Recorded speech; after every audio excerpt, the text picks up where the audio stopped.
Some people spend their entire lives searching for purpose. For me, purpose found me early, and then was stolen just as fast. By the time I was 12, I knew I wanted to be an artist. I saw the world in brushstrokes and shades of emotion. But by the time I was 18, I also knew one painful truth. What I wanted didn't matter. My name is Sophia Chen, or at least, that's who my parents raised me to be. But there's another name, the one that keeps showing up in art auctions and gallery whispers. Aurora Knight. A name that sells paintings for millions. A name that has never shown her face. What no one knows is that Aurora Knight and Dr. Sophia Chen are the same person. And for the last 6 years, I've been living a double life so intricate, so consuming, that I almost forgot which one was real. This morning, I stood in the grand new lobby of Metropolitan General Hospital, the hospital my parents have served at as surgeons for over 3 decades. It was the grand opening of the hospital's new Healing Through Art initiative, a campaign to integrate fine art into the sterile world of modern medicine. There, hanging above the atrium, under a golden light, was my latest piece. A massive canvas, explosive, chaotic, emotionally raw, abstract but alive. They said the anonymous donor paid $2 million for it. They didn't know it was me. I stood beside my parents, my mother, perfectly pressed, as always, in her lab coat, stared at the canvas like it was an infection. "I don't understand modern art," she muttered, nose wrinkled. $2 million. For that? The hospital board must be out of their minds. If only she knew. Those splashes of paint would pay for an entire year of pediatric care, a program she herself had been trying to expand for years. My father crossed his arms, giving a dismissive grunt. "At least it adds some color to the place, but I'd rather see that money go to surgical equipment." I bit my lip hard, trying not to laugh or cry. If they only knew I painted that piece after a brutal 36-hour shift at their hospital. If they only knew that while they slept in the comfort of certainty, I stood in my hidden studio, pouring exhaustion, frustration, and a lifetime of unspoken grief into that canvas. But to understand how I got here, to understand why I chose to live a lie, you have to go back to when I was just 18, and still naive enough to believe that being talented was enough. The acceptance letter from the New York Institute of Fine Arts trembled in my hand. I had gotten in, full scholarship, ranked top 3 in the country, the dream every young artist wants, and I had earned it. My hands, the same ones that had secretly won national art contests, curled tighter around the envelope as I stood in our living room. My father's voice cut through the air like a scalpel. "Absolutely not." The words were calm, icy, final. No daughter of mine is going to throw away her future to paint pictures. He turned away, already done with the conversation. My mother sat on the leather sofa, spine rigid. Her hands were folded neatly in her lap, but her eyes gave me the same chill as a surgical theater. "Sophia, we've sacrificed everything to prepare you for medical school," she said. "All those summer science programs, the tutoring, the MCAT prep. We didn't do that so you could chase childish dreams." "I never asked you to," I whispered. "And that.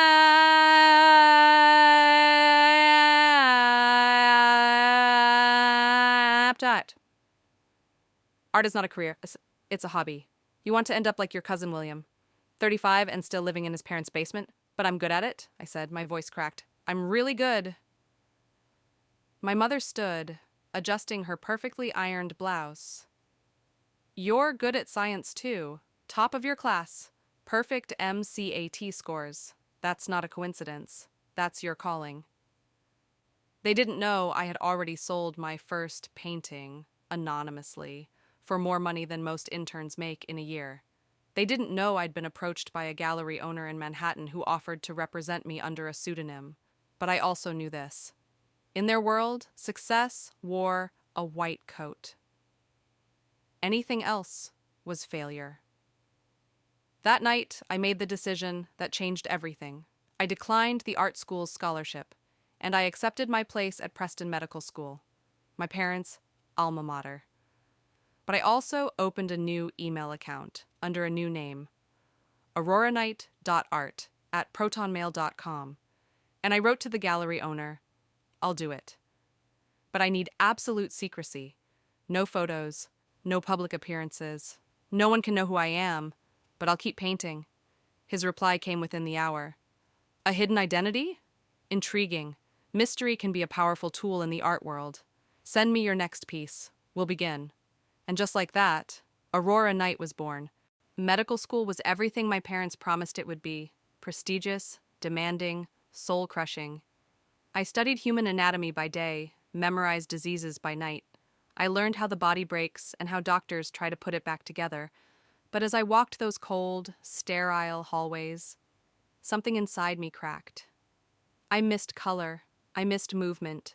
I missed the version of myself that used to feel instead of diagnose. So, I found a way back to her. In a forgotten industrial building on the edge of the city, I rented a tiny studio apartment under the name Aurora Knight. No one knew it was mine. I paid in cash. I signed nothing. Inside, I kept my paints, canvases, and silence. There were nights I'd come straight from the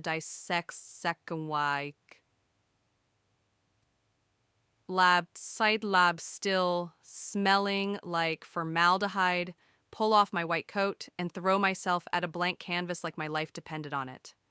And in a way, it did. That studio became the only place where I could breathe. The first year was hell. Between coursework, rotations, exams, and hiding my double life, I barely slept. But instead of crushing me, the pressure became my fuel. The more exhausted I became, the more powerful my art grew. My paintings turned darker, deeper, more visceral.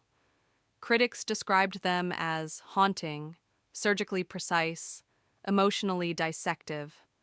They had no idea how literal that was. My anatomy knowledge didn't just help me pass exams. It gave me a unique edge in the art world. I didn't paint people. I painted what was left when the masks came off. My breakthrough came in year 2. I submitted a triptych, 3 massive canvases, raw and unfiltered, to a private show through my gallery. A single collector bought them all for $180,000. I didn't even know what to do with the money. I danced around my studio that night, paint on my hands, exhaustion in my bones, and tears streaming down my face. Not because of the number, but because for the first time, I was living proof that I could have been enough, just as I was. That same night, my parents called. "Sophia, your pathology scores are incredible. We're so proud of you." I held the phone with one hand and the buyer's check in the other. They had no idea the person they were praising for precision had just sold an art piece that critics were calling a visual autopsy of the soul. I smiled through the call. "Thanks, Mom. Just trying to make you proud." The years passed. By day, I became the perfect daughter, the rising star of the hospital, the soon-to-be Dr. Chen. But at night, Aurora Knight became a ghost the art world couldn't stop chasing. I never gave interviews, never appeared in public. The mystery made the value of my work skyrocket. Every time a gallery asked for a photo or a video appearance, Marcus, my gallery agent, would shrug and say, "She's private. Her art speaks louder than her face ever could." And somehow it worked. The more I stayed hidden, the more powerful the myth of Aurora became. Paintings sold. Rumors spread. Prices soared. By the time I finished med school, Aurora Night had sold over $12 million in artwork. Meanwhile, my parents celebrated my residency at their hospital, Metropolitan General, as if I'd won a Nobel Prize. They threw a party. My father gave a speech. My daughter followed in our footsteps. She chose medicine over distractions. I stood there, smiling politely, clutching a glass of champagne, knowing that less than 12 hours earlier I had just shipped out a canvas to a Paris gallery for $500,000. That painting, it was titled Inheritance, and it was inspired by that very party. But something strange began to happen as I started practicing medicine. I didn't hate it. In fact, sometimes I loved it. Standing beside patients, holding their hands, interpreting their fears not just from data, but from their colors, their expressions, their energy. I noticed things other doctors missed: subtle bruises, patterns of behavior, emotional wounds that hadn't yet shown up in scans. My colleagues thought I had uncanny instincts, but I didn't. I just saw them. The way artists see. The truth was, being a doctor made me a better artist, and being an artist made me a better doctor. But no one could know, especially not my parents. They had given everything for me to wear a white coat. If they discovered that I had spent the last 6 years hiding behind a mask, selling my soul in vibrant color, I was terrified they'd never forgive me. But deep down, I also knew this. If I kept living this lie, I might never forgive myself. The irony slapped me in the face the moment I walked into the newly renovated lobby of Metropolitan General Hospital. There, under cascading light from a glass ceiling, surrounded by polished marble and fresh flowers, stood my painting, the one I'd titled Awakening. Abstract, massive, a collision of shadow and light, painted after a 36-hour shift, fueled by espresso, adrenaline, and the ache of never being enough. It had sold for $2 million. The buyer? Me, technically. Through my gallery, I'd use my own profits to purchase it anonymously and donate it, in full, to the hospital's pediatric program. No press, no plaque, no credit, just silent impact. My gift to the very institution that had once made me feel invisible. And there, right in front of it, stood my mother and father, arms crossed, faces unimpressed. "I don't understand this kind of art," my mother said, narrowing her eyes. "It looks like someone had a tantrum with a paintbrush." "They paid what for this?" my father scoffed. $2 million? That money could have funded a new trauma unit. I bit down on my tongue. Hard. They didn't know the artist was me. They didn't know the donor was me. They didn't even suspect. All they saw was something they didn't understand. And as always, instead of trying, they dismissed it. That evening, as I scrubbed in for a late-night surgery, my phone buzzed with 3 missed calls from Marcus. Then a text: "We have a problem. Big one. Call me ASAP." I excused myself from pre-op and ducked into an empty supply room. "Marcus," I whispered, heart racing. His voice came through, tense. "You've been outed?" Everything froze. "What?" "The New York Times. They're planning to run a feature tonight. They say they've uncovered Aurora Night's true identity, your identity." My breath left my body. How did they figure it out?"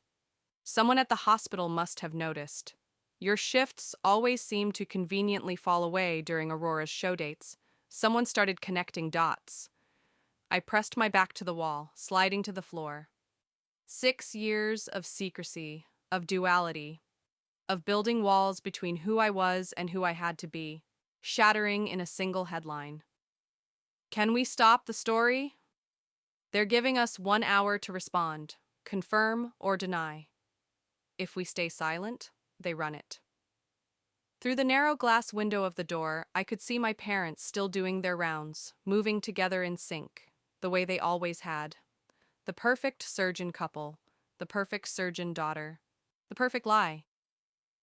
"I'll call you back," I told Marcus. My hands were shaking. I had built two empires, but they weren't meant to collide. And now, they were about to explode. Before I could think, my pager buzzed again. Emergency, pediatric ward. I raced upstairs, instincts overriding everything else. A young boy, maybe 5, gasping for breath. Severe allergic reaction, eyes swollen, lips turning blue. His mother sobbed in the corner. I stepped in, calm but fast. Epinephrine, airway, monitoring. Within minutes, he was stable, holding his stuffed elephant, looking at me with wide, grateful eyes. "Thank you, doctor," his mother whispered, her hand brushing my arm. "You saved him. He was terrified, but you made him feel safe." I looked around the ward. White walls, cold light, not a single splash of color. Not until you got to the lobby, to the painting they mocked, the painting that paid for that child's care. And just like that, I knew. I wasn't hiding anymore. I stepped outside, pulled out my phone, and called Marcus. "Don't stop the story," I said. Silence on the other end. "You sure?" "No more hiding, but we're not just reacting. We're owning this." "What do you want me to tell them?" "Tell them Aurora Knight will be appearing tonight, in person, for the first time ever." The Metropolitan Museum of Art was already buzzing by the time I arrived. It was the unveiling of Daughter of Medicine, my most personal work to date. The rumors that Aurora Knight might appear in person for the first time had turned the event into a media frenzy. Reporters swarmed the marble staircase. Flash bulbs burst like fireworks. Collectors murmured with curiosity. Critics sharpened their pens. And I stood outside the museum doors, heart pounding, palms sweating, dressed in a hand-painted silk gown, one I had created myself. Every brushstroke on the fabric told a chapter of my life. The girl who wanted to be free, the woman forced to wear a white coat, the artist who refused to disappear. For the first time, I wasn't Dr. Sophia Chen, and I wasn't just Aurora Knight. I was both, and I was done hiding. As I stepped into the museum, I spotted them, my parents. They stood near the entrance, confused, stiff in their formal hospital attire. They hadn't seen me yet. Behind them, under a velvet drape, waited the painting, my truth. I moved toward them slowly, my heels echoing against the marble floor. The museum director tapped the microphone at the podium. "Ladies and gentlemen, tonight marks a turning point. For 6 years, Aurora Knight has remained anonymous. But this evening, she will reveal herself." Gasps rippled through the crowd. I reached my parents just as the drape began to fall. "Mom, Dad," I said softly. They turned. They froze. Their eyes scanned me, my dress, my posture, my presence. It didn't compute. Then, behind them, the painting came into view. Daughter of Medicine, a woman in a white coat. But her shadow, cast on the wall, was holding a paintbrush. Medical instruments morphed into art supplies. Hospital hallways spilled into color. And laced through the entire image was a glowing golden heartbeat. My mother stared at it, then at me. "This is impossible," she whispered. "You're a doctor." "I'm both," I said quietly. "I always have been." And then chaos. Camera flashes exploded. Reporters surged forward. "Aurora, is it true? Why did you hide? How long have you been living this double life?" I barely heard them. All I saw were my parents, staring at me like I was a stranger, until someone else pushed through the crowd. Dr. Morrison, head of the hospital board. "Wait," he said breathlessly. "The painting in the hospital lobby. The one we just installed? That was you? I nodded.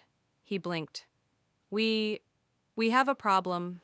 We can't accept a $2 million donation from one of our own residents. That would be a conflict of interest. The room quieted. Reporters perked up. The headline was writing itself. But before anyone could speak, my father turned to Dr. Morrison. What donation? Dr. Morrison looked confused. The painting was purchased, and then the full amount was returned to the hospital as a donation. It was anonymous. We assumed it was from a wealthy philanthropist. And then, understanding hit him. So did it hit my father. He turned to me, voice rough. How many other paintings? I hesitated. Marcus stepped forward. 38 major pieces. Total sales approaching $40 million.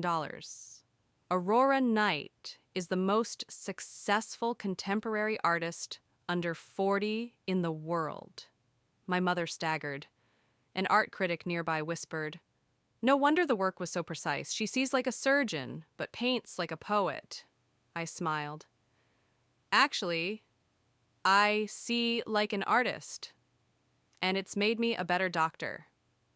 And then someone else appeared, someone I never expected. Dr. Sarah Chin, my chief resident. Her eyes glistened with tears. That case, the Williams child. The impossible diagnosis you made. I nodded. You said the symptoms didn't match the labs, but something about the pattern felt wrong. She turned to the crowd. She saved his life because she saw patterns where others saw data, like an artist. My mother's lips parted. So, it wasn't just instinct. It was training, I said gently. You taught me precision, but art taught me empathy.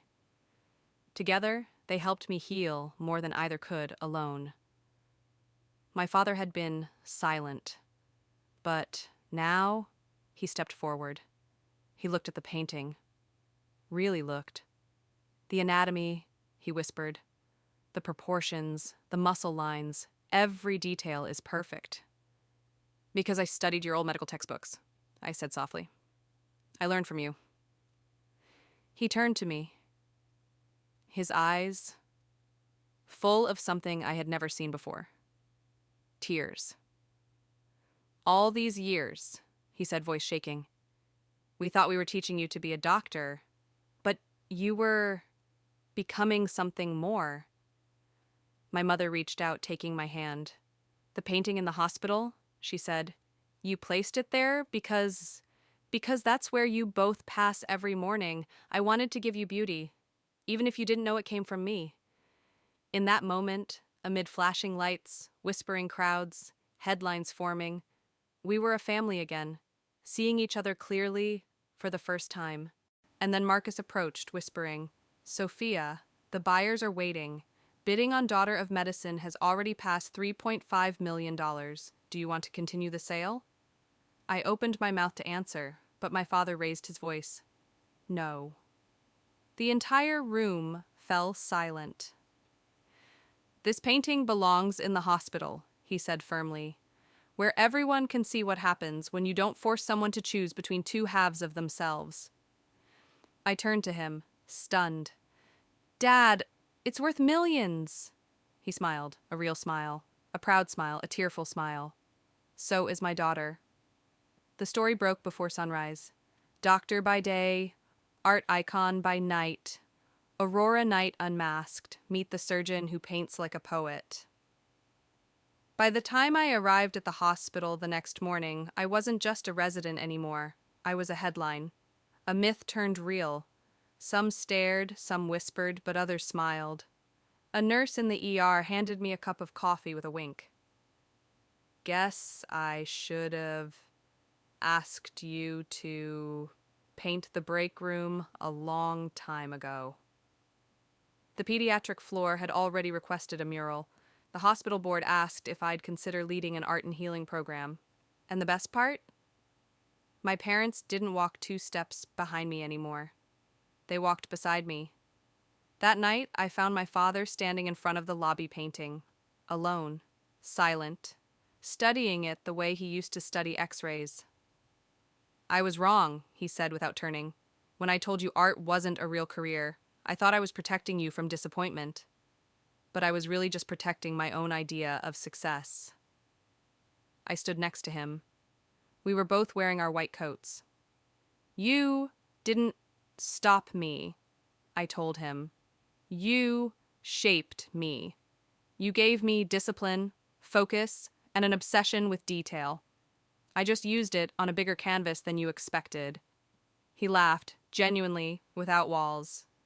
Your mother's talking about taking art classes, he added. Says she wants to understand your world better. I smiled. It was always the same world. I just needed you to see it. Today, the plaque under that hospital painting doesn't just say Aurora Knight. It says Dr. Sophia Chen Aurora Knight. A reminder that we're always more than one thing. And in the studio, that's no longer a secret. A blank canvas waits for me. But this time, I won't be painting in the dark. This time, I'll sign it with my real name. Sometimes the greatest lie we tell is the one where we pretend to be only one version of ourselves. We let people label us doctor, artist, success, failure. But what if you're all of it? What if you're meant to live at the intersection between discipline and chaos, science and art, expectation and passion? Sophia Chen learned that real freedom doesn't come from choosing one side. It comes from honoring both. Her story isn't just about becoming whole. It's a reminder to all of us. You are allowed to be complex. You are allowed to be more than one thing. And you never, ever have to apologize for it. If this story moved you, inspired you, or made you feel seen, don't forget to like this video and subscribe to our channel for more powerful stories every week. And in the comments, tell us, what part of you have you been hiding? That's ready to be seen? Until next time, stay bold, stay whole,